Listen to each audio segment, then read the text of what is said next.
Yeah, I'm still nervous because I've been trying to write down an acceptance speech for the last 2 hours. So, um, yeah, I think I prefer to be on stage, giving energy and talking and communicating through music. So it's a little bit hard to get up there and get a microphone and do what I just did, but I think being independent has made me who I am, and it's allowed me to really explore so many different facets of my ideas and bring like-minded people and artists together, and that's been a wonderful experience. And to be, awarded or invited up to the stage by Daniel Miller was absolutely incredible for me because, in the mid-'80s in Windsor and Detroit, where I was growing up, we could only look at the labels that we loved for inspiration and for ideas and for direction.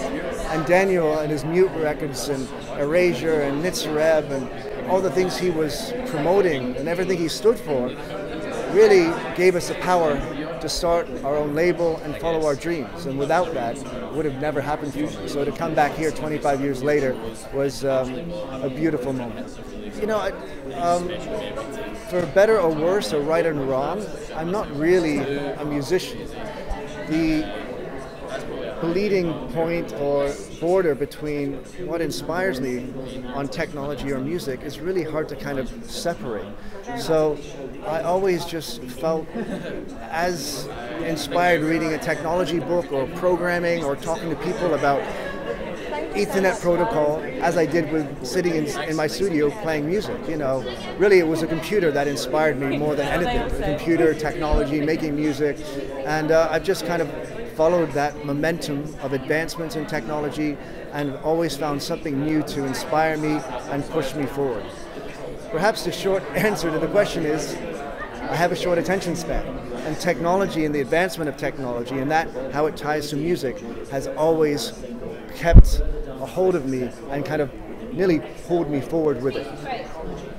Well, that's a big question. I think there's been a lot of actually technological advancements over the last 10, 15, 20 years that has helped spread the beauty of electronic music to the far corners of the world.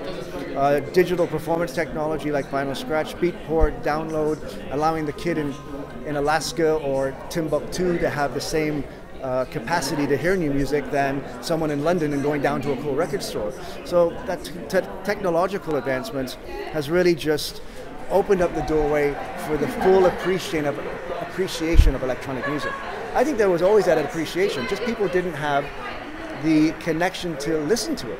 So now we're seeing the full power of electronic music, and it's something that, it's an incredible moment for me to see electronic music at this stage of its development, and it's not finished developing yet. I think my number one new artist is a guy from Berlin called Recondite, and there's so much that's happened with techno music over the last 20 years, but he somehow finds the bridge between techno and musicality and melodies and underground and overground, and just makes you want to turn it up full volume, close your eyes and get lost in the music. And that's a moment I think we all can share at some point in our lives, of hearing that song and just wanting to live in that moment.